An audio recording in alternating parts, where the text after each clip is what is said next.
It's a beautiful day here in Islamabad, and I'm standing right in front of Serena Hotel, where the Prime Minister Shahbaz Sharif is currently meeting the Iranian delegation that arrived early, very early this morning. And with me, I have Faraz and Asfandyar from Pakistan TV Digital. Faraz, I'll start with you. You've traveled to Islamabad all the way from Lahore. How does it feel to be here right now?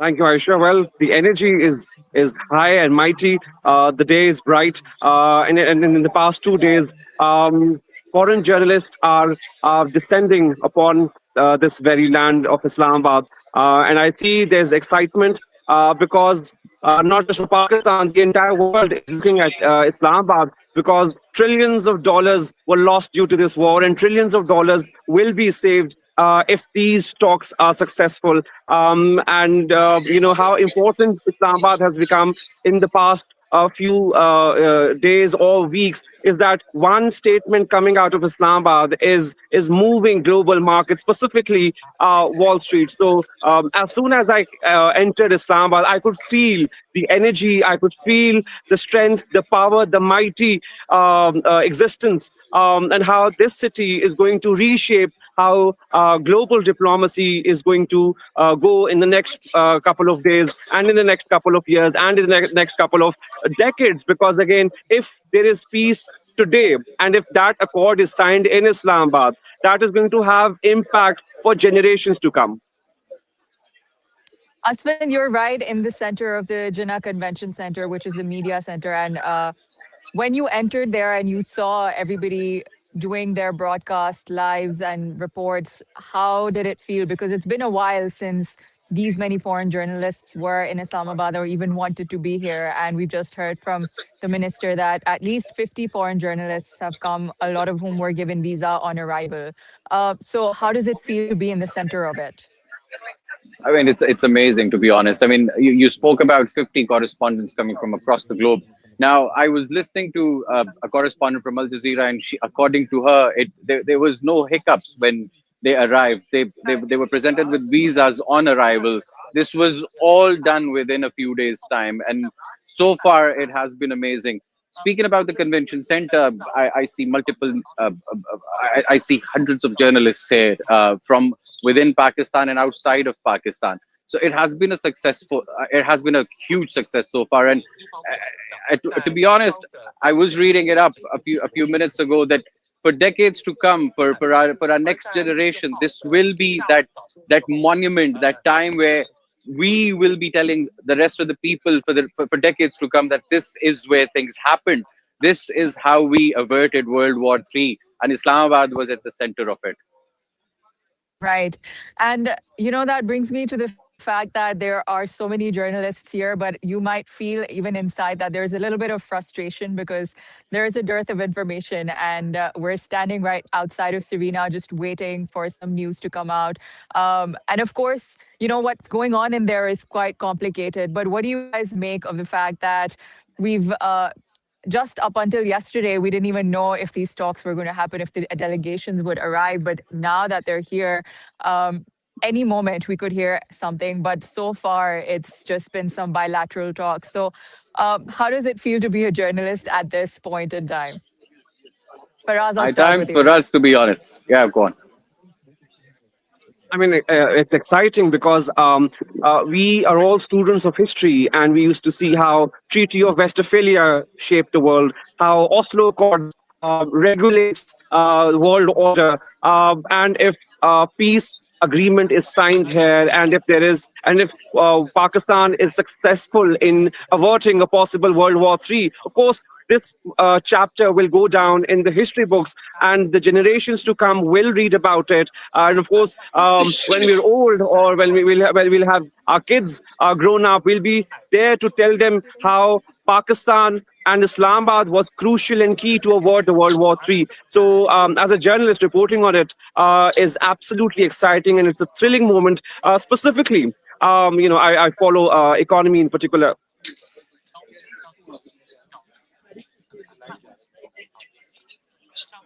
I think we've lost connection with Faraz. Asfan, how about you? I think you've also been keeping tabs on social media. So, what can we say about what the world is saying about Pakistan right now? Well, there was a lot of disinformation, Aisha, if I'm being honest. I mean, there was a lot of speculation and then disinformation that people are not coming to Pakistan. Iranian delegation has not left Iran, and they have cancelled their trip. And then there was a lot of chatter about JD Vance's trip to Pakistan as well. Some were saying that this might not happen at all. And then the moment of truth came in when last night around midnight, Pakistani fighter jets escorted the Iranian delegation.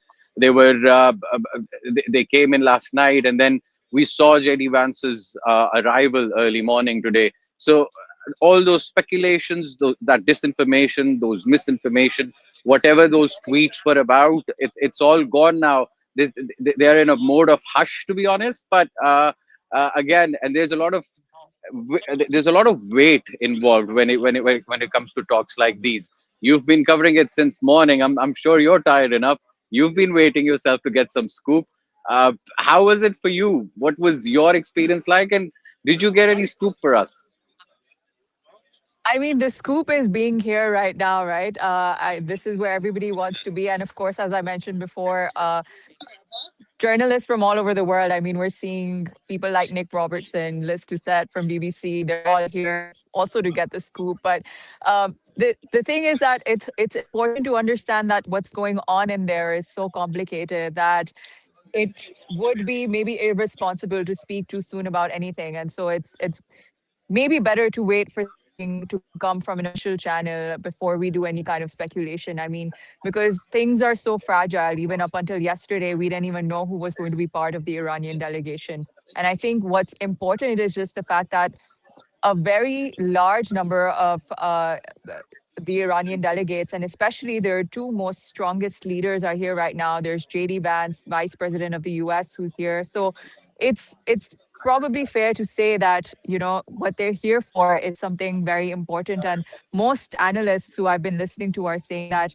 um, nobody's going to go back home without at least some level of agreement. I mean, of course, we it is it is probable that there would be a total agreement right now, but just the fact that we've reached this step that these talks have happened today, and since morning to now, at least things have been very peaceful and calm here in Islamabad. And of course, a beautiful spring day just adds to the joy of it as well. But I have been particularly paying attention to the memes that are coming out. Of course, first we started off with the JD Vance memes, but now I'm seeing that everybody's raving about the foreign minister Arakchi's aura. And I know you're quite an expert on memes as well. So tell us more about it. I have seen a few about JD Vance's presence at multiple talk shows in Pakistan. There were so many memes.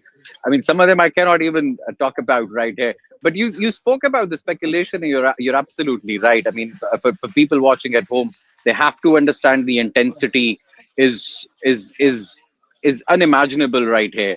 I mean, some people are saying there are reports that these talks could go on for 3 to 4 days. So it's a spoiler for the people that are waiting for a conclusion today, because it might not happen. It might drag on. But since, as you said, that baby steps. I mean, it's at least start of a conversation, and maybe by the end of it, uh, a win-win situation for both parties will be what they're after. I believe Ibrahim has also joined us now. Yes, we've been joined by Ibrahim Babakir, one of our youngest teammates who's been on the desk the last few days and also unable to exit the red zone like many of us. So, Ibrahim, what's it been like for you? I think it's absolutely been surreal. It's a once in a lifetime experience to see what is happening and unfolding in Islamabad right now. I think it's history unfolding, but you're absolutely right. We've been at the D Chalk in the red zone and we're unable to exit this place. But I think it's also wonderful the sort of arrangements the government has done, the state has done for all the journalists, especially obviously for PTV as well, for Pakistan TV Digital.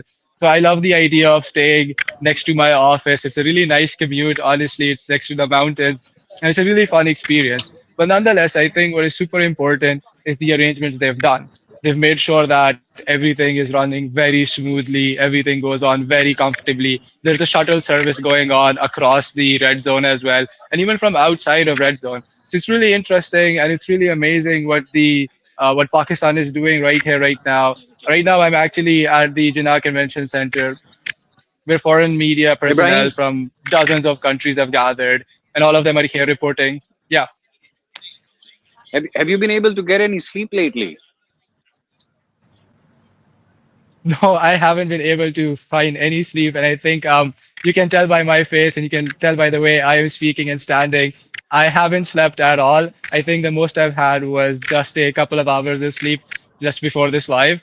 But nonetheless, I think it is still really a surreal experience, and I think a lot of it is because of the excitement as well. You talked about the speculation, right?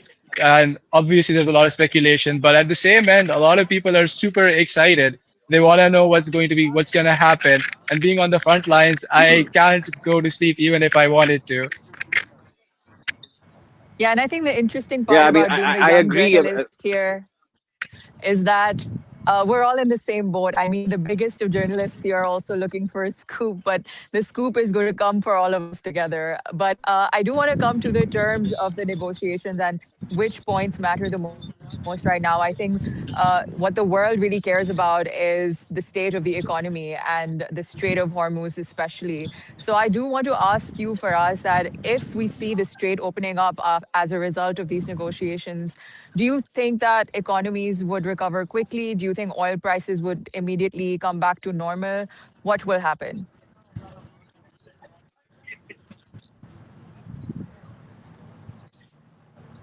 I think Faraz can't hear us. But Aswin, then let's talk about the fact I that think I missed your audio if you're talking.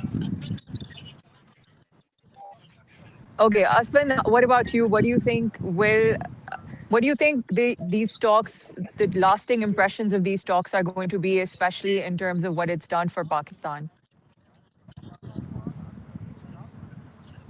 Okay, we've been I think there's an audio problem. I can't hear you. right. Babakil, what about you? What have you been observing on the desk and in news lately? So one of the things that I really have been coming across is not just is a lot of speculation, right? And I really want to tell our audience and obviously anyone out there is that try to rely on verified sources. By that I mean like follow government sources. You know, you're supposed to follow obviously verified channels. And the reason for that is that there's a lot of speculation. A lot of time that's actually false information as well. So what I've noticed at the desk is all this false information that keeps floating around. And I think as long as you follow verified channels, and obviously I'm talking about Pakistan TV Digital here as well, you ensure that you don't consume any of that false information. But apart from that, I can see that there's a lot of jammers around in the area as well. The security is really, really tight, which is probably one of the reasons why we can't hear for us right now. But I think, Aisha, it is the security over here that is something that we really need to talk about because if you look at it, there's dozens of journalists, there's high level delegations, there's delegations from both Iran and USA present in Islamabad. I think that's something that, you know, to pull that off and to ensure that everything happens in a secure, safe manner is something that I think history will remember Pakistan for. And that's what I think something that we should talk about. Absolutely. I think it really goes to show that both of these most powerful nations in the world put their trust in Pakistan, and you know, all of this didn't come about overnight. I think there have been weeks of efforts, diplomatic efforts from the Pakistan side, just to make sure that they can facilitate these talks between the two parties. So, Asfan, what do you think the lasting impressions of these talks being held in Islamabad are going to be, and what does this mean for us? I mean, if you think about it, Pakistan has been winning diplomatically for a year now, for more than a year now. Post Markai Haq, the diplomatic wins started coming in, and we have started seeing the fruits of it now. Uh, for everyone sitting at home, for everyone watching us or any other news or channel out there, everyone wants the fuel prices to go down. That's the first and foremost. For that, Donald Trump has particularly said that Strait of Hormuz needs to be open, and it looks like it is a part of those 10 points that Iran has come forward with. So everyone's after the Strait of Hormuz is opening, and I believe that's where things get a little tricky. Once we get past through that, the rest of it, I believe, can be achieved slowly and gradually because at the end of the day, people have suffered enough. I have been. I was watching an Indian, sorry, a former U.S. diplomat earlier on Times Now, an Indian channel, and he was speaking about how how people have died, how people have suffered, how people in India, USA, Pakistan, you name it, Australia, New Zealand, everyone has suffered enough, and I believe people have had enough. So anything that gives us that cushion of comfort for a little while, and maybe the start of these talks happening is a step in the right direction. So yeah, And I think what's important to also highlight is that um, what Pakistan is doing right now is quite a difficult job. It's not just these two parties involved. There's the Gulf states, and then there's yeah, Europe, there's the UK, and there's Saudi Arabia, and so they to take the whole world to win their trust, and then to become the yeah. destination from where we're talking about peace. That's so important as well. If you think about it, Pakistan has been one of those people where you just let your success speak for itself, rather than screaming and shouting about your work. I mean, your work speaks for itself. So I completely agree. Pakistan at the center of it, and how beautifully they have played this. For example, I mean, you've mentioned the Gulf states, you've mentioned Iran and the US. It was a very thin line, and we didn't cross any of them. And that is exactly why the talks that are happening, that they are happening in Islamabad, and that is why Islamabad is talk of the town now. And something else I've noticed is that even the usual critics can't hold back from singing praises of Pakistan today. And I think what's really immaculate is the fact that Pakistan is doing this with so much grace. We're not overselling ourselves, we're not underselling ourselves. We're saying that we are the facilitators, and you we will provide the security for you to be here and hold your talks. And all we want is long-term peace. Yeah, and but I believe we have achieved that. I mean, brilliantly. The government has played its part really well. The establishment has played its part really well. We've all heard Donald Trump calling CDF his favorite CDF Asim Munir, and his praise for Prime Minister Shahbaz Sharif. And as I said, it has been going on for a while. You name it, any convention, you name it, any conference when they meet, when Donald Trump meets Pakistan's Prime Minister Shahbaz Sharif, the praises he's all over him. So yeah, absolutely, Pakistan has come out. I mean, we're not gloating, yes, absolutely, but yeah, we are facilitating it, and that's how we I hope think to do things going forward. I think there's also a very interesting point over here, which is that if India really had won the war with Pakistan, then it wouldn't have been Pakistan holding these talks. It wouldn't have been Pakistan being praised on all these international forums, right? And it just keeps showing how gracefully Pakistan is dealing with it. We're not there telling everyone that we've been winning the war over and over again because everyone knows that. We don't have to make movies about it because, again, everyone knows it. And Trump knows it. That's super important. The US knows it. And that's how they're dealing with it. And that's why the talks are happening in Islamabad. And I think it's I think it's commendable how the government right now, how Pakistan right now is taking it also gracefully. We're not gloating about it. You don't see Shabazz Sharif hugging Vance the way Modi does with every foreign dignitary, right? And so that really does make a difference. We're obviously not on social media bragging about it. We're just saying very gracefully that we're facilitating it, which again, in and of itself, is something very historic. I keep coming back to the historic point of it, but it is super, like, it is something that history is going to remember, because there you have two warring nations not willing to talk to each other and going all in.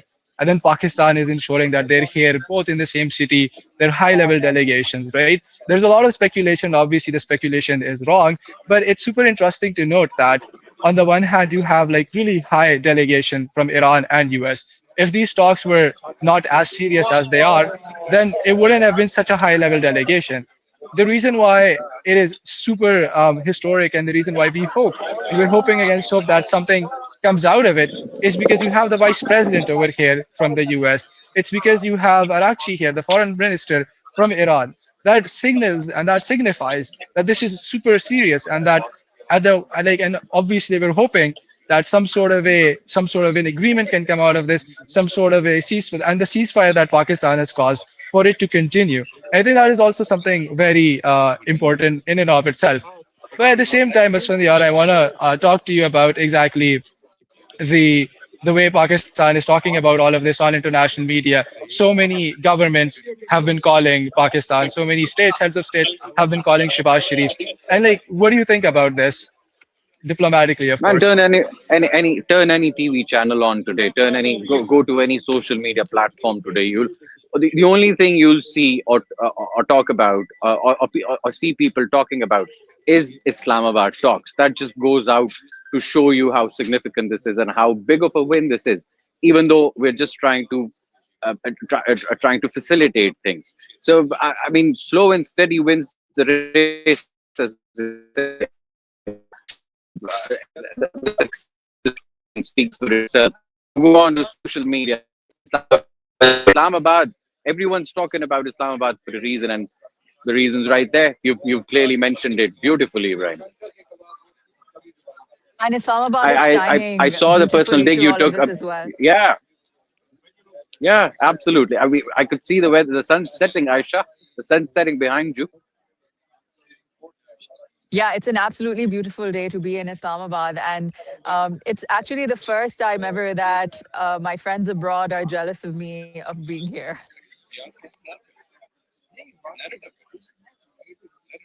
No, But I absolutely, also I want to talk, understand. Ibrahim, I also Yeah. want to talk to you about what your Gen Z friends are saying about all of this. So Gen Z is having a time of their life. And the reason for that is that we've all grown up reading in our history notebook, in our history textbooks about wars that have happened, about important agreements that have happened in Helsinki, in Tashkent, and we keep studying about it. But Gen Z is super excited to see that it is happening in Islamabad, in Pakistan during our lifetime. And the other thing about Gen Z that Asfandyar talked about is that they find humor in everything, especially Pakistanis. And so my friends both in Pakistan and abroad are finding all the memes they can and creating all the memes they can on the situation. I think that's a very interesting take that Gen Z has. On the one hand, they're finding humor. On the other hand, they're able to ensure that everyone's also updated on the news. So it's a very delicate but also super interesting sort of a balance they have. One of the things that most of my friends who are abroad, I wish I was abroad right now as well, because the amount of respect, the amount of pride that being a Pakistani holds right now is something that I think can hardly be underscored, right? And so I wish I was still in Turkey with my friends and I can tell them about the Islamabad Accords, and I'm pretty sure they're also going to be super excited to learn exactly what is happening while I'm here on the ground. But like you said, Gen Z, they're super thrilled, they're super interested, and they're having a time of their life because this is not something that happens every now and then. There's something that can happen like once in a decade or so. And so yeah, that's what I think about what my Gen Z friends are saying. But about the meme culture that Asfandyar was talking about earlier, don't you think that it's super?